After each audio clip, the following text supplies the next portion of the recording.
사랑하는 성도 여러분, 지난 한 주간도 여러분의 삶의 자리들 다 어떠셨습니까?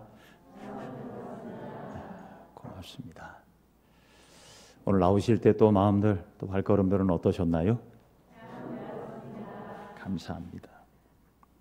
좋은 고백, 좋은 인생, 좋은 고백, 좋은 일들 여러분의 삶의 자리 속에 가득할 줄로 믿습니다. 지난 주간 우리에게 주셨던 말씀, 시작과 끝의 주인이신 하나님을 기억하며 우리 민수기 17장 8절의 말씀, 절망의 끝자락에도 하나님은 시작할 수 있음을 기억하십시다. 다 같이 합니다.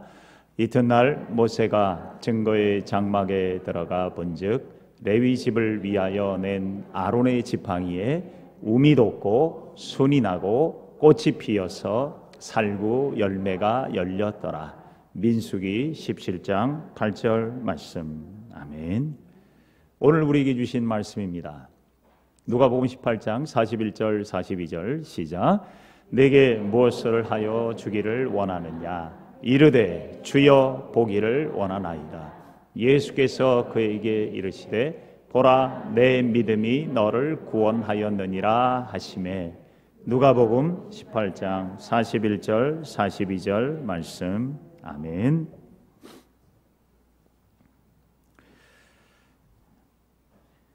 네, 1979년 제 기억으로는 대학교 1학년 때 그 해는 참 복잡다단했던 해 같습니다. 어수선했고 나라가 좀 술렁술렁 거렸습니다. 그때 저는 대학교 교련을 2학년까지 해야 되는 상황이어서 교련을 위해서 또 문무대라는 군사훈련도 받았던 기억이 납니다만은 그 해의 첫 해, 대학생활 첫 해 때 큰 사태가 일어나서 교육을 받지는 못했습니다만 한 해도 미뤘지요. 1979년도 5월경에는 미국의 지미 카터 대통령이 한국을 방문했던 해였습니다.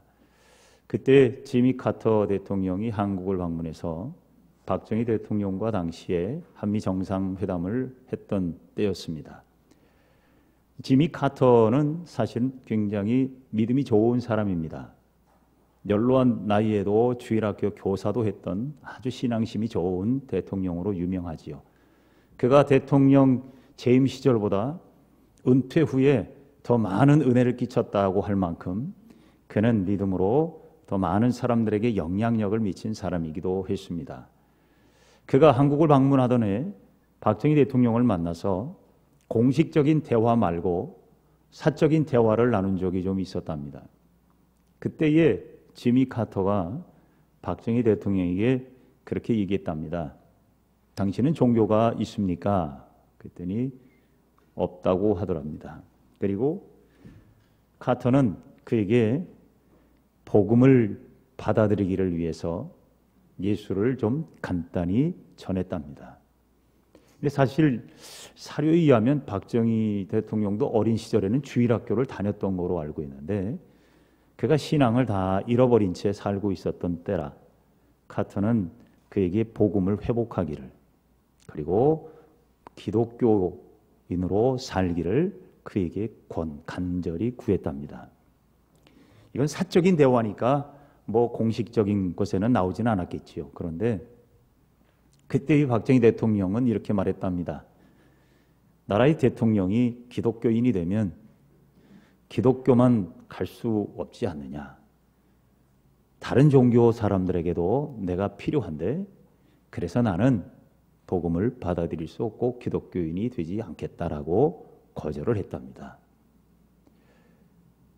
그리고 나서 그해 같은 해 몇 달 후 되는 10월 말에 박정희 대통령은 시해를 당했습니다. 생명을 잃었지요. 어떻게 보면 그에게 있어서는 그때 인생 최고의 기회를 놓쳤던 시간인지도 모릅니다. 어린 시절 동네 약장수들이 오곤 했습니다. 뭐 약이 귀한 때라 동네 약장수들이 찾아와서 약을 팔고 돌아가면 어린아이들은 그 약장수 옆으로 몰려들었지요. 그래서 그 앞에 쭈그리고 앉아서 오늘은 무슨 약을 파나, 또 뭐가 재밌는 게 있나 궁금하기도 했습니다. 약장수가 약을 팔고 또 신나게 약을 설명하고 나면 꼭 마지막 멘트 한마디가 있었습니다. 뭐라 그런 줄 아시죠? 날이면 날마다 오는 게 아닙니다. 날이면 날마다 오는 게 아니니까 지금 빨리 사라는 거예요. 그리고 꼭 한마디 했어요. 애들은 가라. 애들이 하도 많이 몰려드니까 어른이 와야 돈 장사가 될 텐데. 그 기억이 납니다. 날이면 날마다 오는 기회가 아니다. 그러니 이 만병통치약을 지금 사지 않으면 후회할 거다라는 말이지요. 사람들은 누구나 인생의 성공을 꿈꾸며 성공의 기회를 잡으려고 애씁니다. 인생은 어떤 의미로 보면 기회의 연속인지도 모릅니다. 모든 사람이 성공의 기회를 꿈꾸며 성공의 기회를 잡으려고 애를 쓰지만 그렇다고 해서 모든 사람이 다 성공하는 것은 아닙니다. 무슨 차이가 있을까요? 기회는 잡는 자의 것이기 때문입니다. 기회는 잡아서 쓰라고 우리에게 오는 것인데 이 기회를 놓치는 사람들도 있고 기회를 잡는 사람도 있겠지요. 우리는 세상에서 성공의 기회를 잡고 성공을 꿈꾸며 삽니다. 그런데 그 세상의 성공도 좋지만 그보다 더 중요한 것이 있습니다. 그보다 먼저 우리가 잡아야 될 기회가 있습니다. 영원한 성공을 위한 기회를 잡아야 한다는 것입니다. 영혼의 성공, 그것은 솔로몬이 전도서를 통해서 간절히 원했던 고백이기도 합니다. 세상의 모든 부귀와 영화와 권세와 모든 것들을 누렸던 솔로몬, 세상적으로 보면 성공했던 그 사람. 그런데 그가 간절히 원했던 한마디는 이겁니다.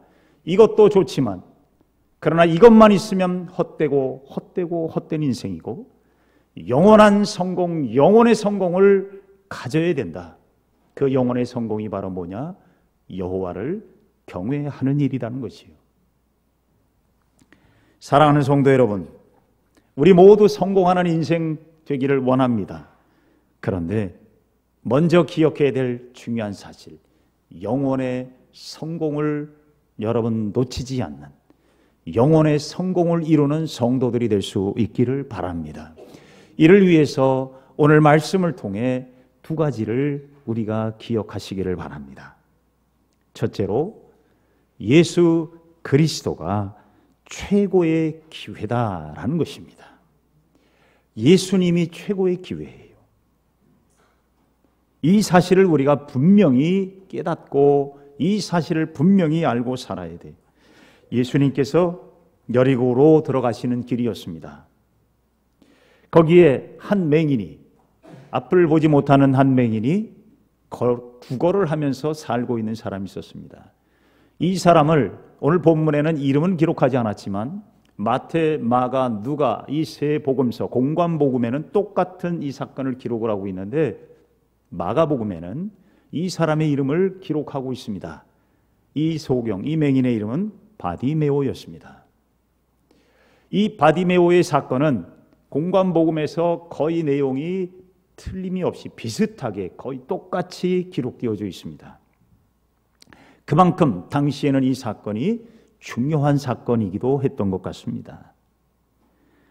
맹인 바디메오가 여리고 성문 앞에 앉아서 많은 사람들이 오가는 그 길목에서 아마 목이 좋은 곳에 자리 잡은 거린이었던 것 같아요. 수많은 사람들이 지나가고 있는 그곳에서 갑자기 소동이 일어납니다. 여기저기서 예수가 왔다는 소리가 들리기 시작했습니다. 나사렛 예수가 왔다. 시끌시끌했습니다. 맹인 바디메오는 눈은 어두웠지만 그만큼 그에게는 귀는 밝았습니다. 작은 소리까지도 그는 예민하게 반응할 수 있는 사람이었겠죠.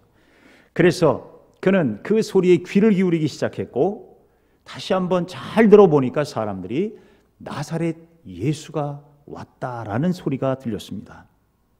그때 바디메오가 정신이 번쩍 들었습니다. 그리고 38절에 맹인이 외쳐 이르되 다윗의 자손 예수여 나를 불쌍히 여기소서라고 소리를 칩니다. 저같이 말하지 않았겠죠. 여러분, 지금 이 바디메오에게는 일생의 절호의 기회가 찾아왔어요. 그가 외쳤던 이 소리는 생명의 절규와도 같았습니다. 저는 이 말씀을 묵상하면서 가슴이 좀 찌릿했어요. 이때 바디메오가 얼마나 간절함으로 주의 이름을 불렀을까. 다윗의 자손 예수여, 메시아라는 고백입니다. 당신이 나의 인생의 절호의 기회고 최고의 기회임을 저는 분명히 믿습니다라는 고백을 가지고 그의 이름을 부릅니다. 그러자 주변의 사람들이 거린 맹인이 시끄럽다라고 자제시킵니다. 떠들지 말라고, 조용하라고 말합니다. 그러자 39절에 보면 또 이렇게 기록을 합니다.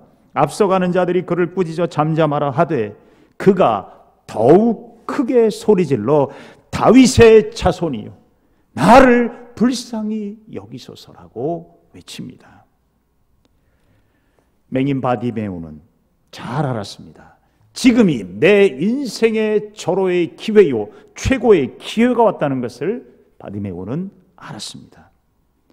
예수님이 기회라는 이 사실을 잘 알고 있었던 그는 눈이 보이지 않았지만 귀로 들은 예수에 대한 정보를 너무나도 잘 알고 있었어요.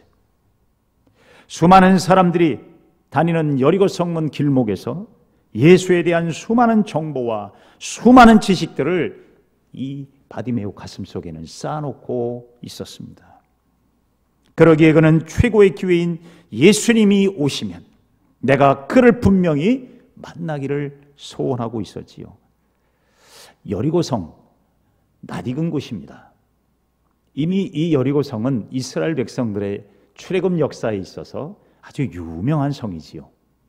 이 여리고성은 구약의 출애굽 시절 여호수아의 지도자로 모세의 대를 이어 약속의 땅에 이제 들어가는 여호수아가 그 여리고성을 정탐하려고 2명의 정탐꾼을 보냅니다. 그런데 이 정탐꾼이 그만 여리고성 군인들에게 발각이 됩니다. 그래서 그들이 숨은 곳이 바로 기생 라합의 집에 숨게 됩니다. 근데 이 사실을 알고 있었던 라합이 이 2 정탐꾼을 숨겨줍니다. 그러나 사실 이건 상식적으로 이해가 되지 않는 부분입니다. 어떻게 한 여인이 큰 이 위기 상황 속에 정탐꾼을 숨겨줄 수 있었을까? 적을 숨겨준 거예요. 이유가 있었습니다. 이 라합에게도 이 순간이 절호의 기회였기 때문입니다. 그가 살 수 있는, 그가 다시 살아날 수 있는 최고의 기회라는 것을 그녀는 알고 있었습니다. 여러분, 본문 여호수아 2장 9절 10절에 보면 이런 기록이 있습니다. 여호와께서 이 땅을 너희에게 주신 줄을 내가 아노라. 라합의 고백이에요. 우리가 너희를 심히 두려워하고 이 땅 주민들이 다 너희 앞에서 간담이 녹고 있다. 이는 너희가 애굽에서 나올 때 여호와께서 너희 앞에서 홍해의 물을 마르게 하신 일과 너희가 요단 저쪽에 있는 아모리 사람의 2 왕 시혼과 옥에게 행한 일, 곧 그들을 전멸시킨 일을 우리가 들었음이니라. 아멘. 비록 여리고성 입구에서 여관업을 하고 몸을 파는 장녀였지만 그녀는 이스라엘의 하나님이 누구인지 어떤 분인지를 너무나도 잘 알고 있었습니다. 그리고 그가 깨달은 한 가지, 여호와 하나님이 일생의 최고의 기회라는 것을 그는 확신했습니다. 그녀는 이스라엘의 정탐꾼을 숨겨주고 그들에게 자신과 가족을 구해달라고 말합니다. 성도 여러분, 여리고성 입구에서 맹인으로 구걸하며 살던 바디메오, 여리고성 입구에서 여관업을 하며 장녀로 살던 한 여인 라합, 이 2 사람의 공통점이 있다면 그들은 인생의 최고의 기회가 여호와 하나님 예수 그리스도라는 사실을 알았던 사람들입니다. 우리에게도 최고의 기회이신 예수님이 함께 계십니다. 우리에게는 세상의 그 어떤 아빠 찬스보다 더 좋고 더 귀한 최고의 영원한 찬스인 예수님이 우리와 함께 계시다는 겁니다. 그럼에도 불구하고 우리는 그 사실을 망각하며 살고 있지는 않습니까? 하나님은 우리에게 언제나 준비된 최고의 기회를 예수 그리스도를 통해서 우리에게 주고 계십니다. 그러기에 우리 모두는 이 사실을 마음속에 늘 깨닫고 하나님의 말씀을 통해 이 사실을 날마다 자각하며 살아야 된다는 것입니다. 여러분, 요즘에는 전화번호를 잘 기억하지 못하지요. 스마트폰에 자식들의 전화번호를 한번 적어보라고 하니까요, 1번, 2번, 3번 이러더랍니다. 아들 번호가 뭐예요? 그랬더니 2번 그러더랍니다. 이미 전화번호를 다 잊어버렸어요. 단축번호 하나만 알아요. 예전에는 이런 시대가 아닐 때는 여러분, 아들 전화번호 뭐예요? 하면은 그래도 연세가 드신 분들도 몇몇 국에 몇몇 이랬댔잖아요. 근데 지금은 몰라요. 번호를 몰라요. 안 쓰니까, 기억하지 않으니까, 찾으려고 하지도 않고 보려고 하지도 않으니까 몰라요. 저는 그걸 보면서 하나님이 우리에게 주신 예수 그리스도도, 우리에게 주신 최고의 기회이신, 영원한 찬스이신 이 예수님을 우리가 기억하지 못할 때가 있다는 거예요. 왜? 말씀을 통해서 우리가 자꾸 기억을 해내야 우리가 급할 때 쓰잖아요. 근데 이걸 안 하니까 자꾸 망각하는 거예요. 싸놓기는 해놨는데 쓰지 않으니까 어디 있는지 몰라요. 그렇잖아요, 여러분. 잘 보관해놨는데 잘 보관해 놓기만 하면 그거 나중에 쓰려고 하면 어디 있는지 몰라요. 그래서 여러분, 자꾸 써야 돼요. 말씀을 우리가 자꾸 봐야 돼요. 말씀을 자꾸 들어야 돼요. 그래야 기억이 나고 내 인생의 절호의 기회를 사용할 수 있는 성도들이 될 수 있는 줄로 믿습니다. 인생의 문제를 만나고 어려움을 만날 때 여러분, 급하면 발만 동동 구르면 뭐합니까? 내게 주신 기회, 예수 그리스도가 계심을 잊지 마시기를 바랍니다. 이게 딱 떠올라야 돼요. 아, 주님이 계시지. 이게 떠오르는 자는 기회를 놓치지 않는 사람이 될 수 있습니다. 이게 예수 믿는 사람의 특권이고 축복이에요. 그러므로 우리는 모든 일을 할 때 무엇을 하든지, 사도 바울이 그런 고백을 했잖아요. 먹든지 마시든지 무엇을 하든지 그리스도 하나님의 영광을 위하여라는 말은 기억하라는 거예요. 그래야 우리 삶의 자리에 언제든지 급할 때, 또 필요할 때 여러분이 무엇을 하든지 예수 그리스도의 그 최고의 기회를 놓치지 않는 성도들이 될 줄로 믿습니다. 두 번째로, 예수님 찬스를 좀 사용하라는 것입니다. 예수님은 최고의 기회라 그랬잖아요. 이 최고의 기회를 놓치지 않았으면 사용할 줄 아는 사람이 되어야 돼요. 이걸 다른 말로 말하면 믿음으로 구하는 사람이 되고, 믿음으로 찾는 사람이 되고, 믿음으로 두드리는 사람이 되라는 거예요. 하나님이 우리에게 예수 그리스도를 주신 것은요, 사용하라고 주신 거예요. 이걸 너무 평범하게 표현한 것 같은데, 예수님을 우리에게 주신 것은요, 우리가 예수 그리스도를 통하여 예수 그리스도의 은혜로, 예수 그리스도로 말미암아 살라고 주신 것입니다. 그래서 예수님이 우리에게 오신 것은 선물이에요. 지상 최고의 선물 예수. 저는 지상 최고의 기회인 예수를 여러분 좀 놓치지 말고 잘 사용하며 살아가는 성도들이 되시기를 바랍니다. 맹인 바디메오는 인생 최고의 기회가 자신에게 왔음을 깨닫고 그 기회를 놓치지 않았어요. 예수님의 제자들이 그를 막고자 했지만 그럴수록 바디메오는 더 부르짖었어요. 왜? 이 기회를 놓치면 영원히 후회할 수밖에 없었어요. 본문 41절 42절에 그 부르짖음을 들으신 주님께서 바디메오를 만납니다. 내게 무엇 하려 주기를 원하느냐? 이르되 뭐라 그래요? 주여 보기를 원하나이다. 예수께서 그에게 이르시되 보라, 내 믿음이 너를 구원하였느니라. 바디메오는 그렇게 인생의 문이 새롭게 열렸습니다. 인생의 최고의 기회를 붙잡은 사람, 그에게 인생 최고의 길이 열렸어요.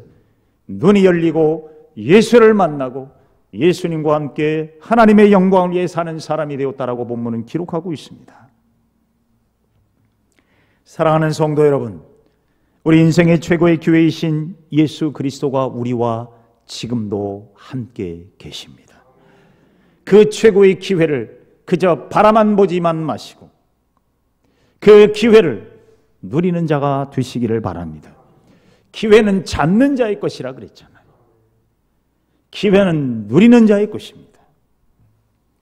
그러면 최고의 기회이신 예수님을 사용한다는 말은 뭘까요? 그것은 최고의 기회이신 예수님께 믿음으로 구하고 믿음으로 두드리고 믿음으로 찾는 거예요.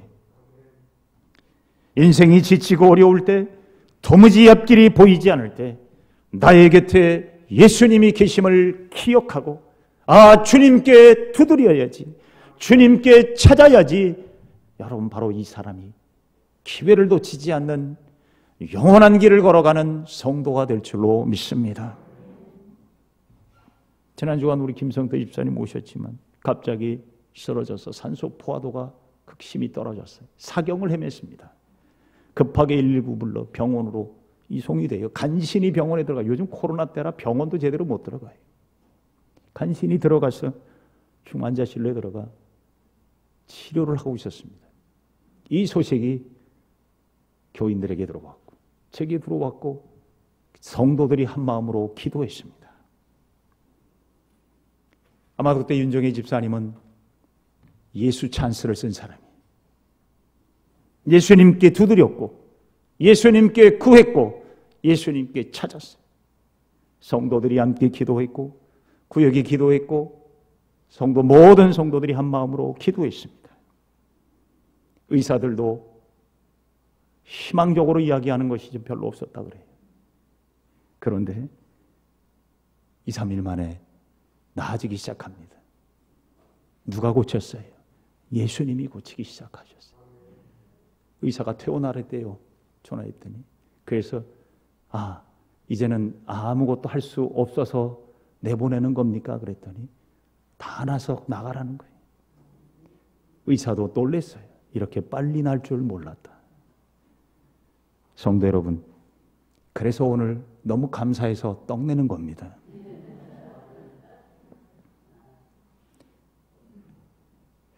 그 떡은 보통 떡이 아니지요. 예수 찬스를 쓴 떡입니다. 성도 여러분, 우리의 삶의 자리에 예수 찬스 많이 쓰고 사십시다. 아빠 찬스 그거 별로 소용없어요.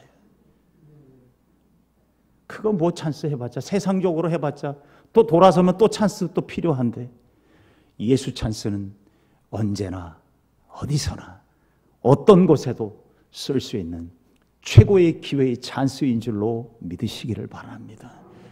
그것이 우리 인생을 새롭게 바꿀 수 있어요. 기도로 잡고 고민하지 말고 생각만 하지 말고 믿음으로 끝까지 붙잡고 구하고 두드리고 찾으시기를 바랍니다. 성경에는요, 이 기회를 잡은 사람들의 이야기가 많잖아요. 12회를 혈루증으로 고생하던 한 여인이 예수님이 지나가시는 그곳에 함께 있었어요. 이 절호의 기회를 이 여인은 놓치지 않았어요. 사람들이 밀치고 사람들에게 접근할 수 없었지만 이 여인은 뚫고 들어가 그 예수님의 옷자락을 잡고 간절히 주님께 구했어요. 마음을 다해 구했어요. 주님, 내 혈루증을 고쳐주세요. 주님은 그 음성을 듣고 내 몸에서 기운이 이미 빠져나갔다라고 말합니다. 이 여인은 고침을 받습니다.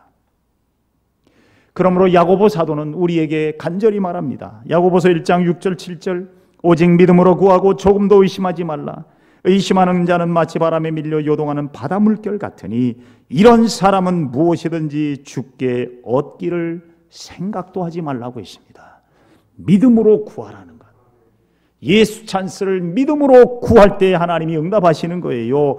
줄지 안 줄지라고 말하면 아무런 소용이 없어요. 자신의 딸이 귀신 들려 고생을 하던 한 아버지가 제자들에게 좀 고쳐달라고 의뢰를 했어요. 그런데 제자들이 아무것도 하지 못하자 예수님을 찾습니다. 제자들이 예수님께 이 아이를 데리고 와서 이 아버지가 예수에게 말합니다. 예수님, 할 수 있거든. 예수님, 할 수 있으십니까? 할 수 있으면 좀 고쳐주십시오. 그때 예수님이 이 아버지에게 뭐라고 말했어요? 마가복음 9장 23절에 예수께서 이르시되 할 수 있거든이 무슨 말이냐? 믿는 자에게는 능치 못한 일이 없다. 성도 여러분, 믿는 사람은요, 우리 인생의 최고의 기회를 붙잡고 사는 사람들이에요. 예수님 찬스가 우리에게 있잖아요. 이 찬스는 일회용이 아닙니다. 이 찬스는 영원한 찬스예요. 한 번 쓰면 끝나는 찬스가 아니라 데일밴드가 아니에요. 반창고가 아니에요. 빨간 약도 아니에요. 예수님은 영원한 기회고 영원한 찬스임을 잊지 마시고 주님의 이 기회를 사용하는 자가 되시기를 바랍니다. 어떤 상황에도 쓸 수 있어요. 아파도 쓰고 힘들어도 쓰시고 눈물 나도 쓰시고 괴로울 때도 쓰시고 절박할 때도 쓰시고 여러분 예수 이름을 부르는 자가 되시기를 바랍니다. 그 부르는 소리를 주님은 들으세요. 힘들고 어려운 시대를 우리는 살고 있는지도 모릅니다. 잘 사는 것 같지만 여전히 우리는 늘 걱정 가득한 인생을 삽니다. 자식 걱정, 사업 걱정, 몸 걱정, 내일 걱정, 부모님 걱정, 수많은 걱정들이 우리의 삶 속에 끊임없이 들어와요. 어떻게 살 겁니까? 여러분, 우리에게 예수님 찬스가 없으면 우리가 어찌 살겠습니까? 우리에게 주신 이 예수 그리스도 최고의 기회이신 예수 찬스를 잘 사용하십시다. 믿음으로 구하십시오. 주께서 여러분의 삶의 자리 속에 위대한 일을 행하실 것이고 사람이 알지 못했던 놀라운 일들로 응답하실 줄로 믿습니다. 기도하십시다. 사랑이 많으신 주님 감사합니다. 주님의 사랑하는 귀한 성도들이 오늘도 예수 그리스도 최고의 기회이신 영원한 성공을 위하여 주신 선물이신 예수 그리스도를 모시고 삽니다.